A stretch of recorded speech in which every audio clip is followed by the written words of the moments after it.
good afternoon. Welcome in our next lecture, chapter 4, understanding laws from civil. Students, before that we learn how the law makes in a parliament, the law making process, how the bill pass in the parliament. In before lecture we discuss on it. So students, in this way the law pass in our parliament. But it often believed that it was the British colonialists who introduced the rule of law in India. Just see that.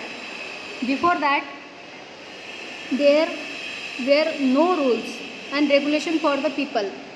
Only panchayat or panch, they solved all problems, or mukhiya, head of the villagers. They solved all problems of the people. Historians have disputed this claim on several grounds, two of which include: first, that colonial laws was arbitrary, and second, that is Indian nationalists played a prominent role in the development of the legal sphere in British India. See that. What is the arbitrary laws of the British? See that. Arbitrary law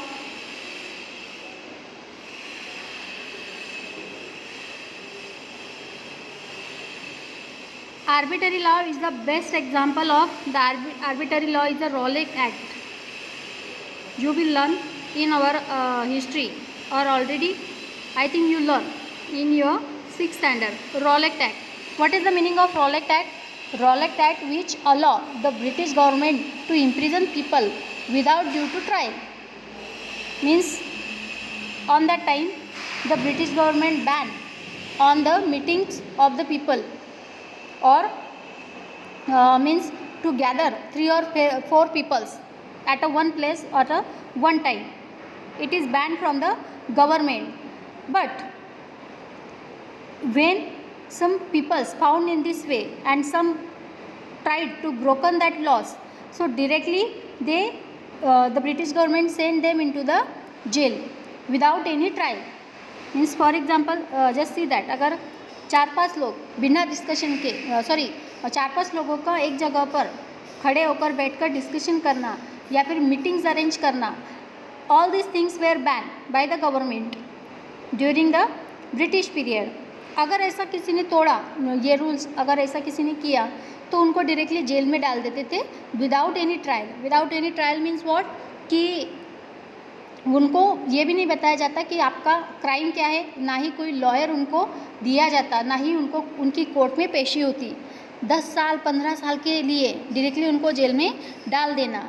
so that is the Rowlatt Act and that is the example of arbitrary, the British arbitrariness. Okay, so Indian nationalist include. अभी second देखो, second क्या है? पहला हुआ arbitrary, second क्या है? The second the Indian nationalist. अभी हमारे जो गांधी जी वगैरह थे, इन्होंने क्या किया, एक प्रोमिनेंट रोल यहाँ पर उनका था. उन्होंने इसमें क्या की, इम्प्लीमेंट की. कैसे? They were not ready to accept that Rowlatt Act and that's why the Indian nationalist played a prominent role in the development of legal sphere in a British India. They stand to oppose that law. One example of arbitrariness that continue to exist as a part of British law in Sedition Act of 1870. The idea of sedition was very broadly understood within this act. Any person protesting or criticizing the British government could be arrested without due trial. Now see that. Sedition act, sedition पहला हमने देखा Rowlatt act. Sedition act क्या था? 1870 में जो launch किया गया था. तो इसमें भी वैसे ही था. अगर कोई पर्सन प्रोटेस्ट करता है या क्रिटिसाइज़ करता है ब्रिटिश गवर्नमेंट पर, तो उसको विदाउट एनी ट्रायल या फिर उनकी पेशी किए बिना कोर्ट में उनको सीधे जेल में डाल दिया जाता था 10 साल 15 साल अनलिमिटेड पीरियड के लिए. So see that.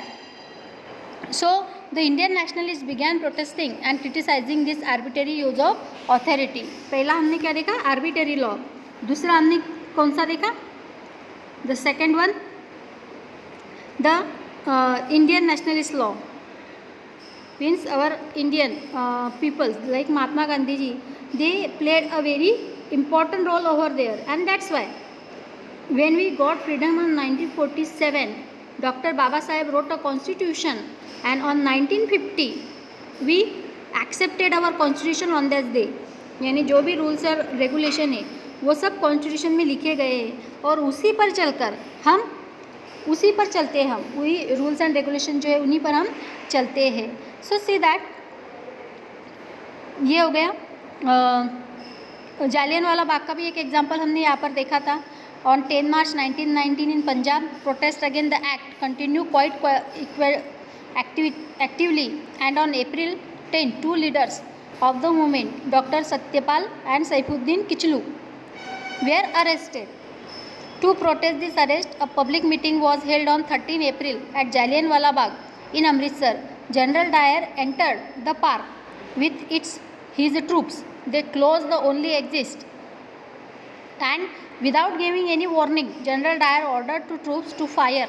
Several hundred of people died in this gunfire, and many more were wounded, including women and children. This painting shows troops firing. देखो यहाँ पर एक पेंटिंग आपको बहुत बार देखने के लिए मिलती है जालियनवाला बाग की. तो ये क्या था, एक जालियनवाला बाग मैस्केर था कि जो एग्जाम्पल था आर्बिटरी का, और उसके खिलाफ ही आवाज़ जब उठाने ले गए तो जालियनवाला बाग हत्याकांड जैसी एक हादसा हमारे इंडिया में हो चुका है. सो सी दैट यहाँ पर अगर हम बात करते हैं क्या role of citizen in law making, कि हमारा रोल क्या है लॉ बनाने के लिए. In our India the peoples are very important for each and everything. Why? Because we live in democratic country and we accepted democracy over there. So citizens play an important role in making laws. So see that name of the laws, Right to Information Act of 2005. देखो Right to Information. Right to Information means what? जानने का हक. कोई भी चीज़, जैसे अभी सुशांत सिंह राजपूत का जो भी हादसा हुआ तो उसमें राइट टू इन्फॉर्मेशन था, यानी लोगों को जानकारी होनी चाहिए कि ये सब हुआ कैसे. सो व्हाट इट सेज, अभी ये लॉ है क्या? All citizens have the right to information. This include information from all government agencies, information related to the country's defence and intelligence can not be sought through this act. Now see that 2005 का ये जो act है, कौन सा? Right to information. इसमें क्या है देखो, all citizens have right to information. किसी भी चीज़ की इन्फॉर्मेशन जानने का हमें हक है. This includes information from all government agencies. जितनी भी गवर्नमेंट एजेंसीज है, कहीं पर भी आप कौन से भी लॉ के बारे में उनको इन्फॉर्मेशन पूछ सकते हैं.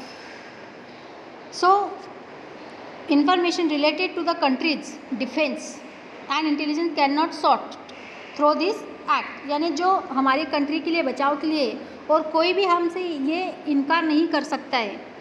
हमें जो इन्फॉर्मेशन चाहिए वो हमें देना कंपलसरी है, किसी भी जानकारी के हकदार है हम.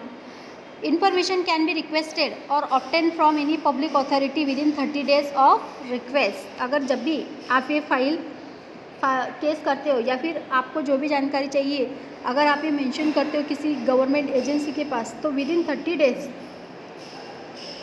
You will get that information. 30 दिन के अंदर आपको वो इंफॉर्मेशन देना ज़रूरी है.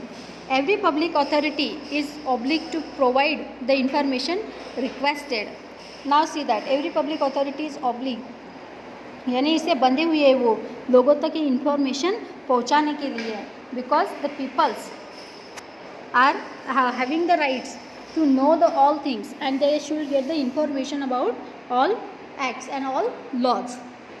Now see that how it was made. अभी ये जो लॉ बना है तो ये बना कैसे है?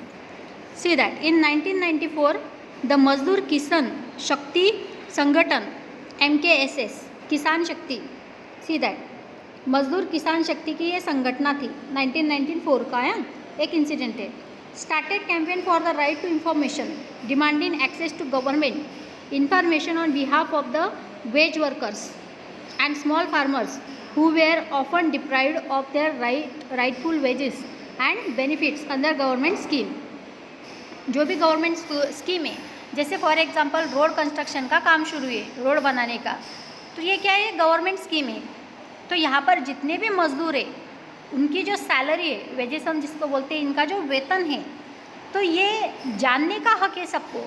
अभी यहाँ पर जो ठेकेदार होते हैं, ठीक है, रोड कंस्ट्रक्शन का काम जिनको दिया जाता है वो क्या करते हैं, उनको ऊपर से इनकी सैलरी आती है 200 रुपीज़ पर डे। लेकिन ये जो ठेकेदार है वो क्या करते हैं, सिर्फ 100 पर डे ही देते हैं।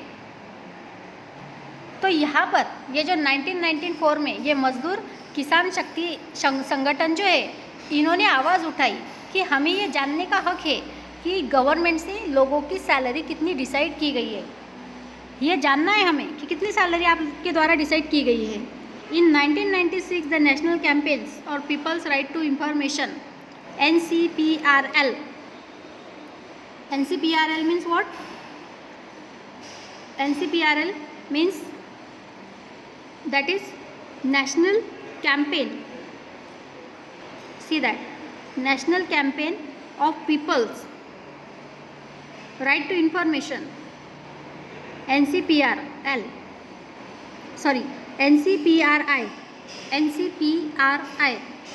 national campaign for people's right to information or civil society group was formed within the objective of getting legislation on the RTI passed. RTI means right to information,